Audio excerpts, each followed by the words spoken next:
Hey, salut les sportifs, aujourd'hui on se retrouve pour une nouvelle vidéo où on va analyser la diète de Sissi Mua. Donc on va pas perdre de temps, on est direct parti. Pensez juste avant à vous abonner, à activer la cloche des notifications. On est bientôt 500, c'est super cool. Si vous ne me connaissez pas, je m'appelle Jérémy, je suis nutritionniste du sport et je fais plein de vidéos sur ma chaîne qui sont portées sur la perte de poids ou l'optimisation des performances sportives. Donc déjà un petit point sur son titre, ma vraie journée dans mon assiette, le bon et le mauvais. Donc apparemment elle va être très transparente sur sa diète et ça va être intéressant justement de voir quelles sont les choses dont vous pouvez vous inspirer, quelles sont les choses au contraire qu'il ne faut pas que vous suiviez.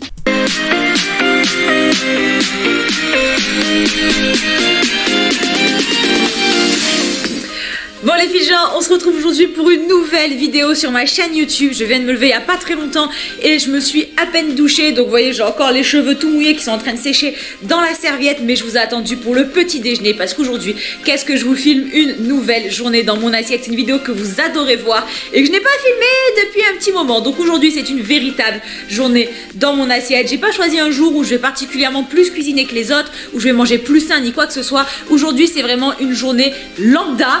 Et je peux vous dire qu'en ce moment elles sont pas folichonnes. Donc c'est parti, on y va, premier café, let's go. Donc on va se préparer un petit latte. Moi le matin, je vous cache pas que j'adore le latte. Et bien que je fasse le jeûne intermittent, j'avoue que je me fais quand même plaisir régulièrement. Donc voilà, ce matin je fais un petit latte avec du lait de soja à la vanille. Franchement c'est une tuerie, si vous aimez les lattes, testez absolument.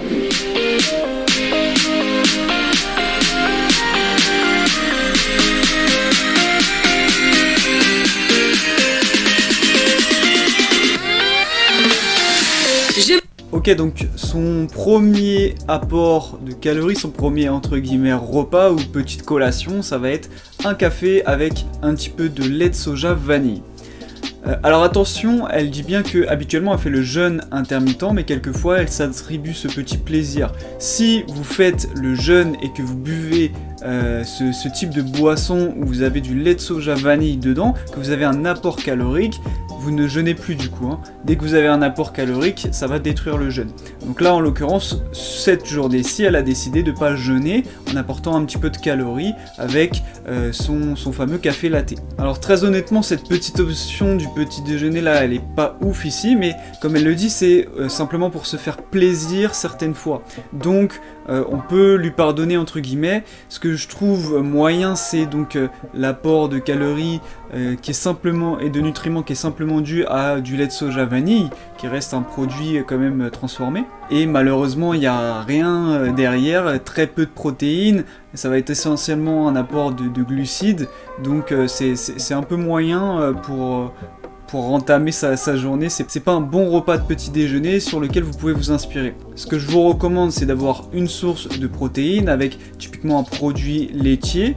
Également, vous pouvez ajouter aussi un fruit qui vous apportera des vitamines et minéraux et également un apport de glucides qui vous donnera l'énergie nécessaire pour bien commencer votre journée. Alors si vous vous posez également des questions sur est-ce qu'il faut faire le jeûne ou pas, j'en ai déjà fait plusieurs vidéos spécialement dédiées sur ma chaîne, vous pouvez aller les voir.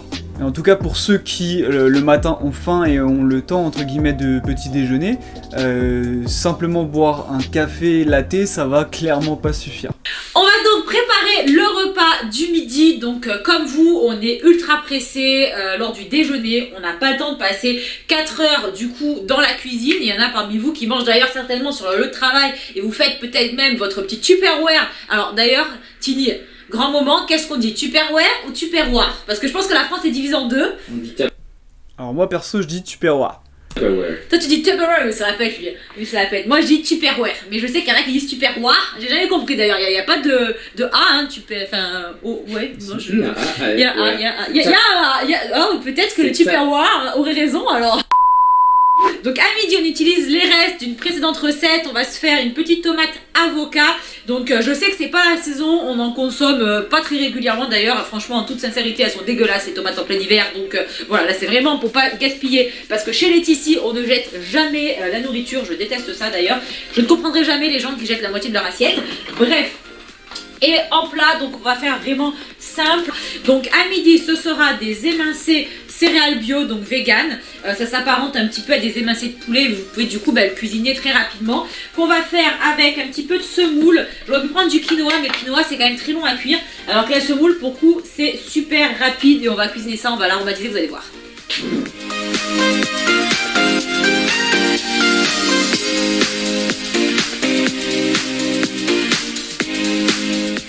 Là les filles, j'ai une astuce pour vous. Si vous ne savez pas comment sortir votre avocat, qu'il soit tout beau, tout frais, du coup de sa coque, on appelle ça un emballage. Si vous voulez réussir à sortir votre avocat de l'emballage, une grosse cuillère et vous allez voir, c'est magique. Ce que je vous conseille, c'est de le pré-couper à l'avance. Donc là, vous n'avez qu'à faire du coup vos petites tranches de l'épaisseur souhaitée. Je vais faire des tranches similaires à ce que j'ai fait pour la tomate. Regardez ça, hop, en une seule fois. Et c'est tout beau, tout propre. Alors là, ça peut paraître tout con, hein, mais ça lui prend 2 minutes de faire ça et elle va soigner l'apparence de son assiette. Et qu'est-ce que ça va engendrer? Ça va engendrer qu'elle va prendre du plaisir, forcément. Quand vous avez une belle assiette, vous avez envie de manger et vous n'allez pas ressentir peut-être la frustration lorsque typiquement vous êtes en perte de poids. Donc ça va être important de faire de belles assiettes, évidemment si vous avez le temps, mais là vous voyez que l'option qu'elle vous donne, ça prend littéralement 1 minute à tout casser. Donc j'insiste bien sur faites-vous des belles assiettes et ne faites pas des trucs tout moches qui ne vous donnent pas envie. Et on va maintenant assaisonner. Donc moi c'est très simple, un petit filet d'huile d'olive, fleur de sel, poivre. Et si vous aimez bien, je vous conseille de mettre quelques gouttes de citron, c'est une tuerie. Ok, donc elle a une entrée assez portée sur les lipides, du coup, avec l'avocat qui va apporter pas mal de graisse, ainsi que le filet d'huile d'olive qu'elle va mettre par-dessus. Et donc vous allez avoir la tomate qui va apporter un petit peu de glucides, mais ça va être essentiellement du coup un apport de graisse. Aujourd'hui, c'est vraiment mais folklore total, donc ça va être à partir de restes et de ce qu'il y a dans le frigo.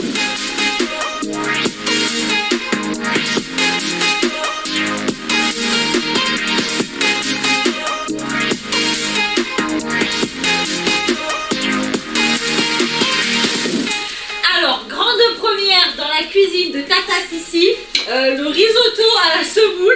En fait à l'arrivée ça va faire un taboulé, vous allez voir ce que je vous dis. Bref, la semoule est là, on va la rajouter directement dans le plat. J'ai fait chauffer de l'eau à côté évidemment pour la faire gonfler. Moi par contre je mesure jamais rien, il n'y a que sur TSE qu'on vous met les mesures parce que je sais que vous aimez bien les mesures précises. Alors deux choses. La première chose, c'est que son option là de plat du jour, elle est vraiment cool parce que ça fait pas perdre de temps, c'est très rapide à faire. Donc là, elle va cuire du coup sa semoule avec le reste et du coup, en termes de vaisselle, vous allez économiser déjà des ustensiles à laver et ça va être plus rapide en tout cas à cuire. Deuxième chose, donc elle dit qu'elle ne mesure rien en termes de quantité. Donc ça, cette stratégie-là, elle n'est pas valable pour tout le monde. Les personnes qui veulent perdre du poids, elle, en l'occurrence, je ne crois pas que c'est son cas, vont être dans un contexte différent. Donc effectivement, lorsque vous voulez perdre du poids, il faut être en déficit calorique, donc manger moins de calories que vous en dépensez. Et le fait de savoir quelle quantité vous mettez dans vos assiettes, ça va être hyper important pour planifier une stratégie. Néanmoins, quand vous êtes en période de maintien, que vous voulez simplement que votre poids soit stable, effectivement, vous pouvez vous permettre de tout simplement ne pas calculer les quantités que vous allez consommer. Moi c'est toujours à la bonne franquette, donc là je vais rajouter la semoule comme on rajouterait en fait le riz dans un risotto. On va faire un petit peu revenir le tout et ensuite faire gonfler avec le bouillon.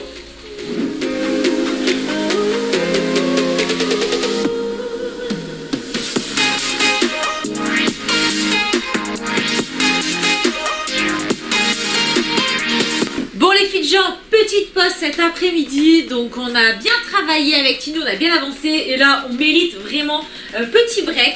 Moi vous le savez, le muesli protéiné c'est ma vie, je prends ça aux 4 heures, à 4 heures depuis vraiment des années. Avant je le prenais tous les matins, depuis que je mange plus j'ai reporté ça l'après-midi. Et alors la petite touche de gourmandise, ça va être la nocciolata. Regardez, et là tu mets ça dedans et c'est une tuerie. On va donc prendre notre petit goûter gentiment et se diriger à la TC Gym. Ok, donc elle prend son goûter, ensuite directement elle a son entraînement, de ce que je comprends. Et donc elle choisit un muesli protéiné avec du lait de coco, j'ai vu sur le côté, elle l'a pas dit mais j'ai vu, et l'option donc Nocciatella. Alors du coup, sur le muesli protéiné, ça peut être pas mal. Attention cependant, ça reste un produit industriel. Pareil pour le Nocciatella et pareil pour le lait de coco. Donc là, ça commence à faire un peu beaucoup, sachant que le matin aussi, il y avait du lait de soja vanille qui est un produit industriel. Et à midi, elle a pris l'option la tempeh qui était un substitut un peu de poulet. Malgré que ce soit des options végétales, ça veut pas dire que c'est sain. Réellement, ce qui compose une alimentation saine et équilibrée, ça va être des produits bruts, comme tout à l'heure l'entrée qu'elle a pris, donc avec des tomates et des avocats par exemple. Là, on va quand même retrouver dans son alimentation, pour l'instant en tout cas, pas mal de produits industriels. Et notamment là sur le goûter, on a que ça. Donc le muesli protéiné, pourquoi pas.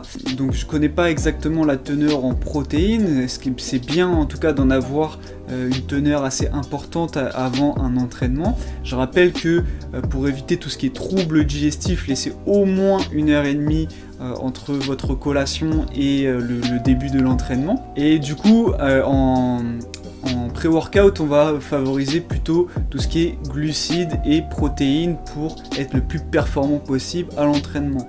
Donc là ici j'aurais potentiellement aussi rajouté un fruit. On n'a pas vu de fruits pour l'instant dans son alimentation alors que c'est son deuxième, troisième repas entre guillemets. Donc c'est bien dommage. Ah oui, non, salade César, oui. C'est vrai, t'as raison. Alors vous savez en ce moment, comme on vous le disait à midi, on est vraiment full au niveau de l'emploi du temps et les courses c'est un peu compliqué. Donc on n'est pas forcément toujours très régulier. Donc on a quand même, alors ça j'en ai tout le temps dans le frigo, des croutons et des onions. Ça c'est la vie, ça, genre ça pimpe ta salade comme never, tu vois. Tomate cerise, donc là on a tomate cerise, salade, croutons, oignons et puis du coup, attends, le principal, j'allais pas oublier ça quand même, les nuggets. Donc là, les nuggets végétales bien sûr. Bon alors vous voyez. En fait là je pense qu'il y a encore une fois une confusion entre une alimentation saine et les options végétales que propose l'agroalimentaire. Donc en fait à chaque fois, encore ici, donc elle nous propose l'option des nuggets végétales, ça reste un produit industriel. Enfin pour moi ça va être plutôt quelque chose à consommer dans le cadre du plaisir plutôt que vraiment une option saine et équilibrée. Très concrètement, ne vous faites pas avoir avec les options que vous proposent les supermarchés où ils vous disent que le produit voilà, est issu de sources végétales. Là, les nuggets végétales, ça reste un produit industriel. Et je trouve que là, sur sa journée qu'elle nous présente, il y en a quand même beaucoup. Pareil, dans sa salade, elle va rajouter du coup des croutons, elle va rajouter des oignons frits. La base de son plat, donc c'est une salade, on peut se dire que c'est une option saine. Et finalement, quand on regarde dans la précision, bah pas tant que ça. Il n'y a pas toujours besoin de faire de grande cuisine pour arriver à manger sain. Là, ce soir, c'est vraiment un petit repas sur le pouce. Mais voilà, on vous a promis de vous embarquer dans une véritable journée dans notre assiette. Et on est comme vous. Hein. Elle est véritable.